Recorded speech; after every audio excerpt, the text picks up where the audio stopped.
Welcome to news watch. ముందుగా headlines చూద్దాం. సర్పంచ్ ఎన్నికల వేళ కాంగ్రెస్ పార్టీలోకి భారీ చేరికలు. వేములవాడ అర్బన్ మండలంలో అగ్రహారంగుట్టలో మాజీ నక్సలైట్ దారుణ హత్య. ఓటర్లు స్వేచ్ఛగా ఓటు హక్కును వినియోగించుకోవాలి.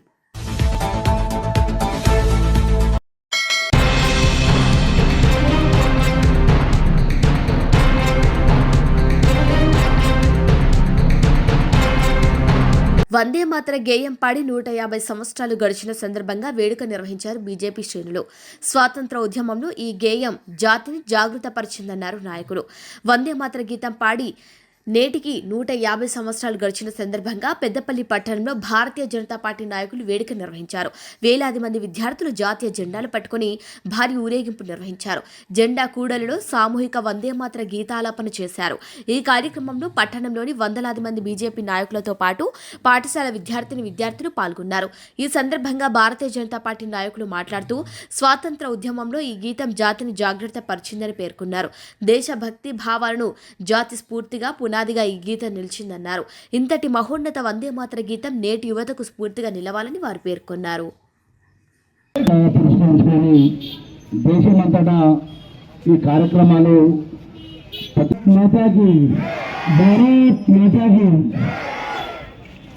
భారత్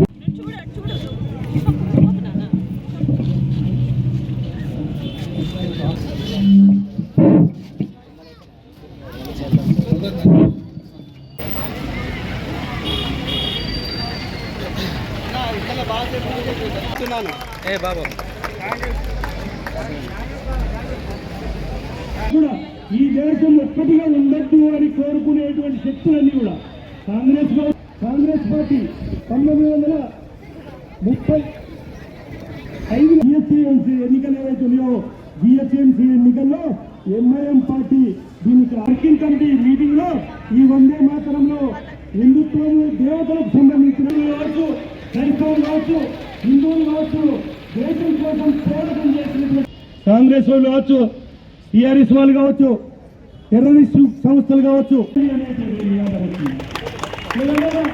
ఇంకొక విషయంగా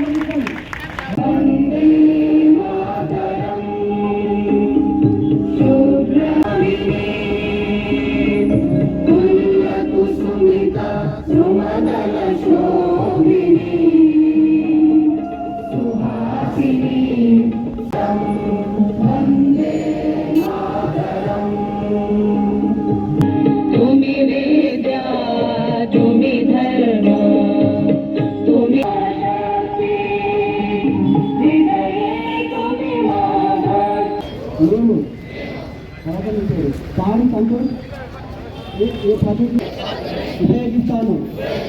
దిగుమతి చేసుకున్న గ్రామాలకు రైతులకు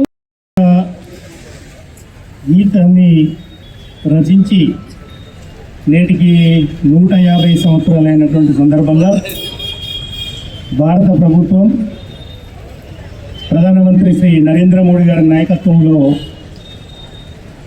ఇది ఒక మంత్రంగా ఆ రోజు స్వతంత్ర పోరాటంలో వందే మాతరం పనిచేసింది. కాబట్టి ఈ దేశాన్ని ఐక్యంగా ఉంచేటువంటి ఏకైక నినాదం స్వతంత్రంగా ముందు స్వతంత్రం తర్వాత కేవలం ఈ దేశంలో వందే మాతరం ఒకటే. కాబట్టి రాబో రోజుల్లో కూడా దేశం అన్ని వర్గాల ప్రజలు, అన్ని రాష్ట్రాల ప్రజలు అందరూ కూడా జాతీయవాదంతో ఐక్యంగా ఉండాలన్న మన సంస్కృతి కానీ మన భూమి కానీ ఈ దేశం పట్ల ప్రేమ ఉండాలన్న ఈ యొక్క గీతం ఏదైతే ఉందో ఇది ఒక మంత్రం. కాబట్టి ఈ యొక్క మంత్రం ఏదైతే ఉందో రాబో రోజుల్లో కూడా ఈ దేశాన్ని ముందుకు తీసుకుపోవడంలో మంత్రం మాదిరిగానే ఉపయోగపడాలనేటువంటి ఉద్దేశంతో దేశం మొత్తం మీద భారత ప్రభుత్వం పెద్ద ఎత్తున ఈ 150 సంవత్సరాల ఉత్సవాలను ఘనంగా నిర్వహిస్తుంది. అందులో భాగంగానే భారతీయ జనతా పార్టీ కూడా దేశం మొత్తం మీద వివిధ కార్యక్రమాలను నిర్వహించి ముఖ్యంగా విద్యార్థులు నేటి విద్యార్థి రేపటి పౌరుడు అని చెప్పేసి మనం ఏమైతే అనుకుంటామో ఈరోజు ఉన్నటువంటి ఒక విద్యార్థి రేపు ఒక సైంటిస్ట్ కావచ్చు, ఒక నరేంద్ర మోడీ కావచ్చు, లేకపోతే ఒక అబ్దుల్ కలాం కావచ్చు, ఒక భగత్ సింగ్ కావచ్చు. దేశం కోసం ఏదైనా చేసేవాళ్ళు రేపు రాబో రోజుల్లో విద్యార్థులే. కాబట్టి వాళ్ళు మొక్కయ వంగంది మానయ్య వంగది. కాబట్టి మొక్క దశలోనే దేశభక్తి, మన యొక్క సంస్కృతి, ఈ దేశం పట్ల ప్రేమ, ఇవన్నిటిని కూడా కలిగించాలి అని అంటే వాళ్లకు ఒక దగ్గర అసెంబ్లీ చేసి సమీకరణ చేసి ఒక దగ్గర వందే మాతర గీతాన్ని సామూహికంగా ఆలాపించాలి అని చెప్పేసి బీజేపీ ఈ కార్యక్రమాన్ని చేపట్టడం జరిగింది. దానిలో మరి ఈరోజు ఆ యొక్క దీనికి జిల్లా కమిటీకి సంబంధించినటువంటి కన్వీనర్ కొమ్మల మహేష్ గారు, జాయింట్ కన్వీనర్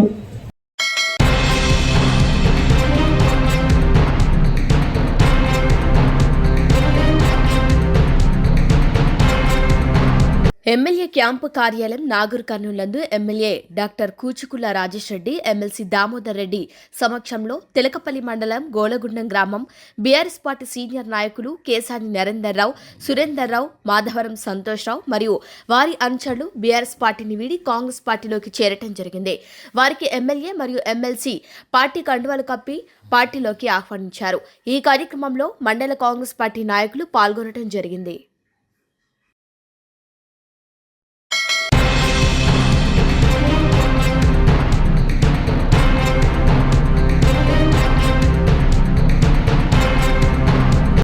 జాగృతి జనంబాట కార్యక్రమంలో భాగంగా కామారెడ్డికి చేరుకున్న జాగృతి రాష్ట్ర వ్యవస్థాపక అధ్యక్షురాలు కల్వకుంట్ల కవిత ఘన స్వాగతం పలికారు జాగృతి నాయకులు. ఇక ఇటీవల రైలు ప్రమాదంలో మృతి చెందిన గొర్రెల కాపరి సురేష్ కుటుంబాన్ని కల్వకుంట్ల కవిత పరామర్శించారు. అనంతరం జిల్లా కేంద్రంలోని పోలీస్ కిస్టే విగ్రహానికి పూలమాలలు వేసి ఘనంగా నివాళులర్పించారు ఎమ్మెల్సీ కల్వకుంట్ల కవిత.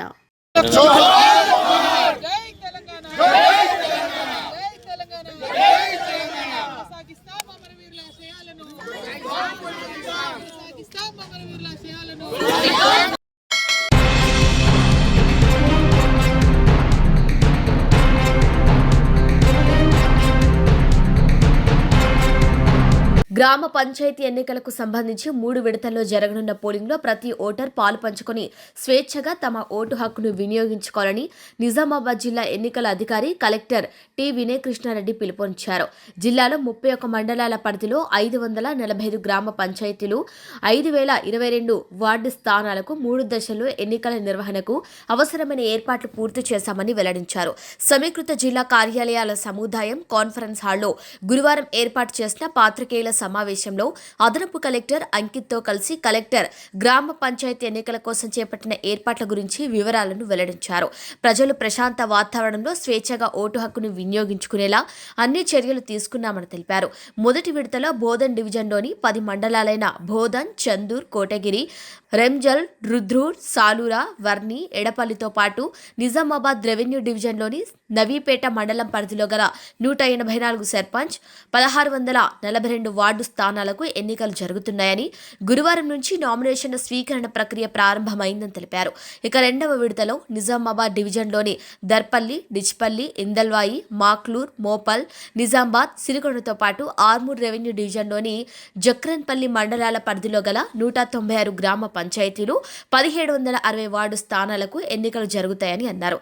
ఇక మూడవ విడతలో ఆర్మూర్ డివిజన్లోని ఆలూర్, ఆర్మూర్, బాల్కొండ, భీంగల్, డొంకేశ్వర్, కమ్రపల్లి, మొండోరా, మోర్తాడ్, ముప్పాల్, నందిపేట్, ఎర్గట్ల మండలాల పరిధిలోని 165 గ్రామ పంచాయతీలు, 1620 వార్డు స్థానాలకు ఎన్నికలు నిర్వహించడం జరుగుతుందన్నారు. పోలింగ్ నిర్వహణ కోసం 3 డివిజన్లలో మొత్తం 5053 పోలింగ్ కేంద్రాలను ఏర్పాటు చేశామని అన్నారు. ఇప్పటికే 28 మండలాలకు 5287 బ్యాలెట్ బాక్సులు పంపిణీ పూర్తి చేశామని, ఇంకా భీంగల్, డొంకేశ్వర్, నందిపేట మండలాలకు మొదటి విడత ఎన్నికలు ముగిసిన మీదట బ్యాలెట్ బాక్సులు పంపిస్తామని తెలిపారు. ఎన్నికల నిర్వహణకు అవసరమైన పోలింగ్ సామాగ్రి అన్ని ప్రాంతాలకు చేర్చేలా చర్యలు తీసుకున్నామని అన్నారు. ఎన్నికల సిబ్బంది ఇప్పటికే శిక్షణ పూర్తి చేశామని, మరోమారు పునశ్చరణ చేసుకునేలా అవసరమైన ఏర్పాట్లు చేశామని వెల్లడించారు. ఇక జిల్లాలో 3,96,778 మంది పురుష ఓటర్లు, 4,54,621 మంది మహిళా ఓటర్లు, ఇక ఇతర కేటగిరీలో 18 మంది, మొత్తం 8,51,417 మంది ఓటర్లు ఉన్నారని కలెక్టర్ తెలిపారు. ప్రతి ఓటర్ తప్పనిసరి తప్పనిసరిగా ఓటు వేయాలని, ప్రజాస్వామ్య ప్రాధాన్యతను చాటి చెప్పాలని సూచించారు. పోలింగ్ శాతం పెంపొందించేందుకు ఇప్పటికే అన్ని గ్రామ పంచాయతీల పరిధిలో ప్రచార అవగాహన కార్యక్రమాలు కూడా నిర్వహిస్తున్నామని, ఓటర్ సమాచార స్లిప్పులను BLOల నేతృత్వంలో సిబ్బంది ఇంటింటికి తిరుగుతూ పోలింగ్కు ముందు పంపిణీ చేస్తారని చెప్పారు. జిల్లాలో 102 జోన్లను ఏర్పాటు చేస్తూ 111 మంది జోనల్ అధికారులను నియమించామన్నారు. అత్యంత సమస్యాత్మకమైన పోలింగ్ కేంద్రాల వద్ద అదనపు భద్రత, ఇతర ఏర్పాట్లు చేస్తున్నామని తెలిపారు. వెబ్ కాస్టింగ్కు అవకాశం లేని పోలింగ్ సెంటర్లో సూక్ష్మ పరిశీలకులను నియమించడం జరుగుతుందని, 197 మంది మైక్రో అబ్జర్వర్లను నియమిస్తున్నామని అన్నారు. ఎన్నికలకు సంబంధించి ఏదైనా సమాచారం తెలుసుకునేందుకు ఫిర్యాదు చేసేందుకు వీలుగా కలెక్టరేట్లో కంట్రోల్ రూమ్ ఏర్పాటు చేశామన్నారు. రాష్ట్ర ఎన్నికల సంఘంచే నియమితులైన ఎన్నికల సాధారణ పరిశీలకులు, వ్యయ పరిశీలకులు కూడా జిల్లాకు చేరుకోవడం జరిగిందని, ఎన్నికల నిర్వహణ తీరును అబ్జర్వర్లు నిశితంగా పరిశీలన జరుపుతారని అన్నారు.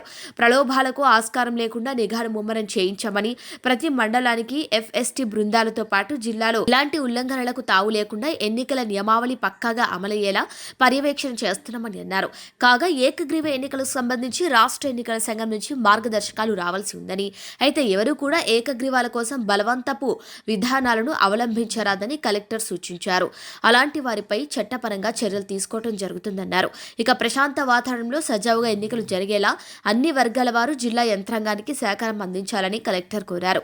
విలేకరుల సమావేశంలో జిల్లా పంచాయతీ అధికారి శ్రీనివాసరావు తదితరులు పాల్గొన్నారు.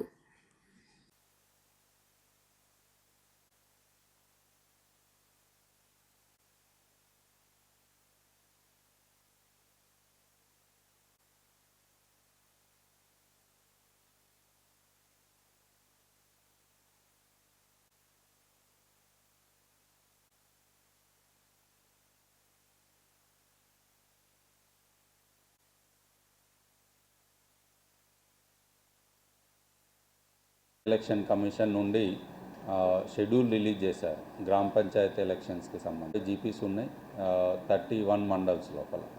సో 2 మండల్స్ అర్బన్ కాబట్టి 31 మండల్స్, బ్యాలెన్స్ 31 లోపల 3 ఫేజుల లోపల ఎలక్షన్ జరుగుతాయి.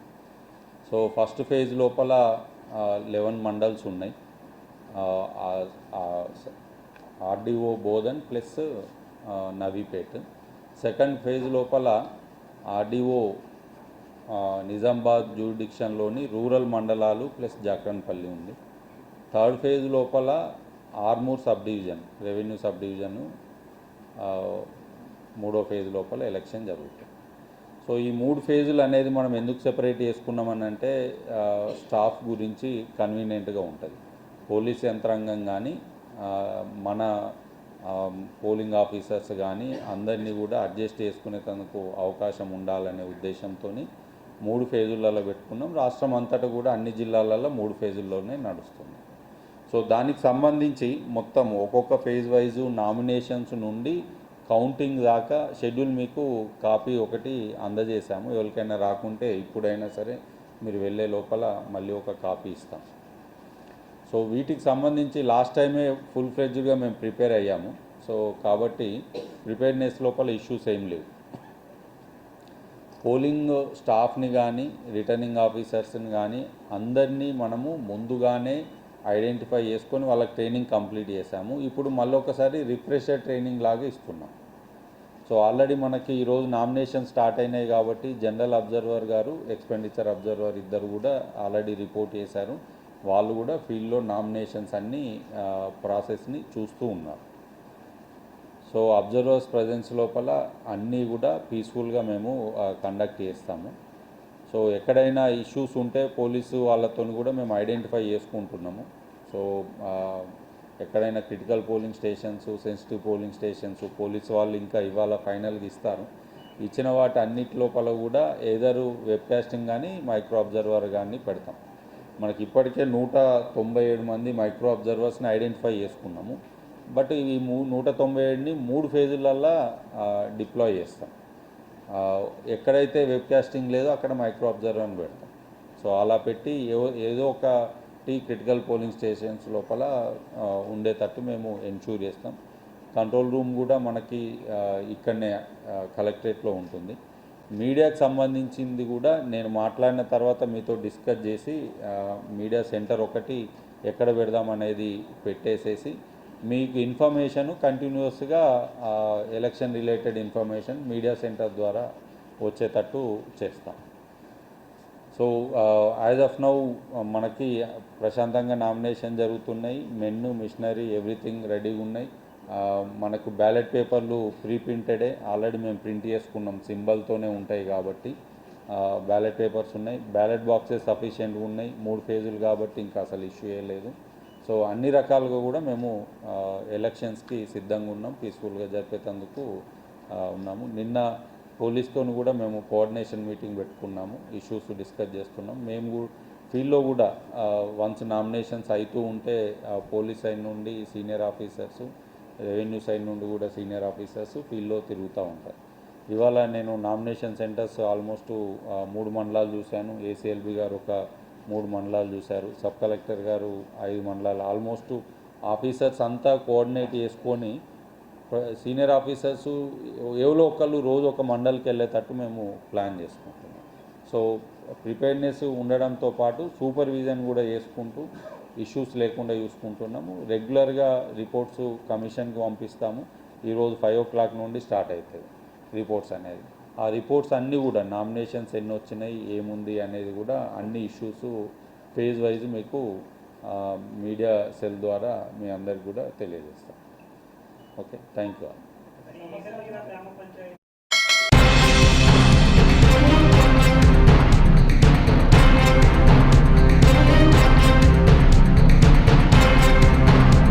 రాష్ట్ర వ్యాప్తంగా సర్పంచ్ ఎన్నికల నోటిఫికేషన్ విడుదలైనప్పటికీ ఆ 2 గ్రామాల్లో మాత్రం కోర్టు కేసుల కారణంగా ఎన్నికలకు దూరంగా ఉండనున్నారు. కోర్టు కేసు కారణంగా 2 సర్పంచ్లు ఉన్నాయి. 16 వార్డు మెంబర్ల ఎన్నికలను నిలిపివేశారు అధికారులు. కరీంనగర్ జిల్లా సైదాపూర్ మండలంలో మొత్తం 29 గ్రామ పంచాయతీలు ఉన్నాయి. ఎన్నికల షెడ్యూల్ ప్రకారం ఈ మండలంలో 3వ విడత డిసెంబర్ 17వ తేదీ ఎన్నికలు జరగాల్సి ఉంది. గతంలో రామచంద్రపూర్, కూర్మపల్లి గ్రామాలు రామచంద్రపూర్ గ్రామ పంచాయతీ పరిధిలో ఉండగా 2 గ్రామాలను వేర్వేరు గ్రామ పంచాయతీలుగా చేస్తూ గత ప్రభుత్వం ఉత్తర్వులు జారీ చేసింది. 2 గ్రామాలకు కలిపి 541 పురుషులు, 524 మహిళలు, మొత్తం కలిపి 1065 మంది ఓటర్లున్నారు. అయితే కూర్మపల్లి గ్రామ పంచాయతీ కొంతమంది కోర్టును ఆశ్రయించగా కోర్టు స్టే విధించిందని, అందుకే ఆ 2 గ్రామాలు మినహా మిగతా 27 గ్రామాలకు ఎన్నికలు నిర్వహిస్తామని అధికారులు అంటున్నారు. సైదాపూర్ మండలం, వెంకపల్లి సైదాపూర్ మండలంలో 29 గ్రామ పంచాయతీలకు గాను 2025 రెండవ సాధారణ ఎన్నికలు గ్రామ పంచాయతీలకు నిర్వహించబోతున్నాం. ఇందులో 29 గ్రామ పంచాయతీలు ఉన్నవి. దాంట్లో కోర్టు కేసు కారణంగా 2 గ్రామ పంచాయతీలు, అవి రామచంద్రాపూర్ మరియు కురుమపల్లి గ్రామ పంచాయతీలను కోర్టు కేసు ఉన్నందున మినహాయించి మిగతా 27 గ్రామ పంచాయతీలకు ఎన్నికలు నిర్వహించడం జరుగుతుంది. మన మండలంలో 29 గ్రామాలకు రిజర్వేషన్ కాబడినవి, కానీ 27 గ్రామాలే నిర్వహిస్తున్నాం. దీంట్లో 238 వార్డ్స్ మనం ఎన్నికలు నిర్వహించబోతున్నాం. అలాగే 27 సర్పంచ్ స్థానాలకు ఎన్నికలు నిర్వహించబోతున్నాం. సుమారుగా 800 మంది సిబ్బందితోని మనం ఎన్నికలు నిర్వహించబోతున్నాం. దీంట్లో ఆ స్టేజ్ 1లో 6 నామినేషన్ స్వీకరణ కేంద్రాలు మన మండలంలో 3-4 గ్రామాలకు ఒక క్లస్టర్గా ఏర్పాటు చేసి నామినేషన్స్ స్వీకరించబోతున్నాం. మనకు సైదాపూర్ మండలం 3వ ఫేజ్లో ఉంది కాబట్టి డిసెంబర్ 3 నుంచి 5 వరకు నామినేషన్ స్వీకరణ కార్యక్రమం ఉంటుంది. అట్లాగే 17వ తేదీన ఎన్నికలు ఉదయం 7 గంటల నుంచి మధ్యాహ్నం 1 గంట వరకు ఉంటుంది. అనంతరము కౌంటింగు, ఆ వెంటనే ఉప సర్పంచ్ ఎన్నిక ఉంటుంది. కాబట్టి ఈ కార్యక్రమము రాష్ట్ర ఎన్నికల సంఘం ఆదేశాల మేరకు నిర్వహించబడుతుంది. మన మండలంలో సుమారుగా 33,110 ఓటర్స్ ఉన్నారు. ఆ ఓటర్స్ అన్ని గ్రామాల నుంచి ఓటు వేయబోతున్నారు. సుమారుగా 1,300 పైచిలకు ఓట్స్ ఆ 2 గ్రామాలు కలిపి ఉన్నవి. ఒక్కొక్క గ్రామానికి 8 వార్డులు చొప్పున 16 వార్డులు మినహాయించబడ్డాయి. అట్లాగే సర్పంచ్ స్థానాలు కూడా ఈ ఎన్నికల నుంచి మినహాయింపు చేసి ఎన్నికలు నిర్వహించబడుతున్నాయి. 2018 ఎన్నికల్లో రామచంద్రాపూర్ ఉమ్మడిగా ఉన్నప్పుడు ఎన్నికలు నిర్వహించబడినవి. ఆ తర్వాత పదవీ కాలం అనంతరం కురుమపల్లి, రామచంద్రాపూర్ సపరేట్ గ్రామాలుగా విడిపోవడం జరిగింది. దీనిపై అభ్యంతరం వ్యక్తం చేస్తూ ఇరువురు హైకోర్టులో అప్పీల్ చేయడం వల్ల ఆ 2 ఎన్నికలు వాయిదా వేయడం జరిగినది. అవి ఈసారి నిర్వహించడం లేదు. ఉండదు సార్. ఉండదు. ఈ కోర్టు కేసు కారణంగా వాయిదా పడిన రామచంద్రాపూర్ మరియు కురుమపల్లి గ్రామాల 2 గ్రామాలకు ఎన్నికలు నిర్వహించబడవు కాబట్టి అట్టి గ్రామ ఓటర్సు ఓటు వేసే అవకాశం లేదు. గత సర్పంచ్ పీరియడ్లో 2 గ్రామాలుగా అంటే సపరేట్ గ్రామ పంచాయతీలుగా వేరు చేయడానికి ప్రతిపాదనలు పంపబడినవి. ఆగస్టు 2024లో ప్రభుత్వం గెజెట్ జారీ చేసింది. అనంతరం ఈ కోర్టు కేసు కారణంగా ఆ 2 గ్రామాల ఎన్నికలు వాయిదా పడినవి.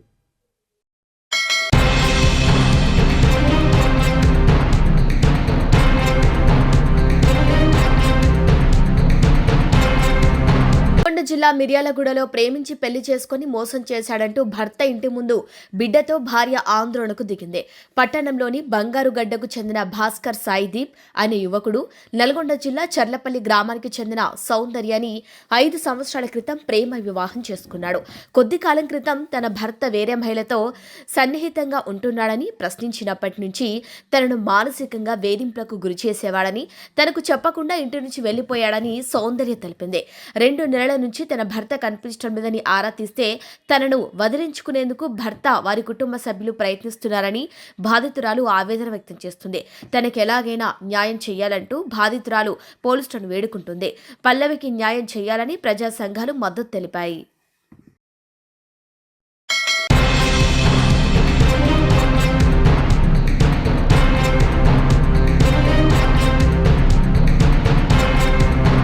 వేములవాడ అర్బన్ మండలం అగ్రహారంగుట్టలో మాజీ నక్సలైట్ దారుణ హత్యకు గురయ్యారు. పూర్తి వివరాల్లోకి వెళ్తే తంగళ్లపల్లి గండి లచ్చాపేటకు చెందిన బల్లెపు సిద్దయ్య అలియాస్ నర్సయ్య అనే మాజీ నక్సలైట్ నర్సయ్యను హత్య చేసి జగిత్యాల పోలీసులకు లొంగిపోయాడు సంతోష్. 1979లో నర్సయ్య తాను అజ్ఞాతంలో ఉండగా సంతోష్ తండ్రి చంపినట్లు ఓ యూట్యూబ్ ఛానల్ ఇంటర్వ్యూలో పేర్లతో సహా చెప్పడంతో తన తండ్రిని చంపినట్లుగా నిర్ధారణకు వచ్చిన జగిత్యాల జిల్లాకు చెందిన సంతోష్ పథకం ప్రకారం అగ్రహారం గుట్టలకు పిలిపించి హతమార్చాడు. సిద్ధయ్య అలియాస్ బాపిరెడ్డి అనే ఎక్స్ పీపుల్స్ ఆర్ మావోయిస్ట్ ని రాత్రి అగ్రహారం గుట్ట సమీపంలో గుర్తు తెలియని వ్యక్తులు హత్య చేసిన వాళ్ళ కొడుకు ఇచ్చిన ఫిర్యాదు మేరకు కేసు నమోదు చేసుకొని దర్యాప్తు జరుపుతున్నాం. ఇతడు గతంలో పీపుల్స్ వార్లో పనిచేసినట్టుగా తెలిసింది. ఇతను ఎవరైతే మృతున్నాడో అతని గతంలో కేసులు కూడా రిజిస్టర్ అయి ఉన్నాయి. దీని మీద విచారణ జరుగుతుంది.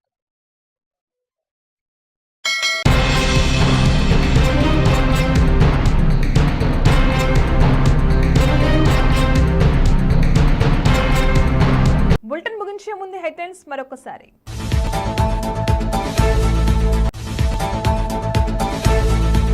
సర్పంచ్ ఎన్నికల వేళ కాంగ్రెస్ పార్టీలోకి భారీ చేరికలు. వేములవాడ అర్బన్ మండలంలో అగ్రహారంగుట్టలో మాజీ నక్సలైట్ దారుణ హత్య. ఓటర్లు స్వేచ్ఛగా ఓటు హక్కును వినియోగించుకోవాలి.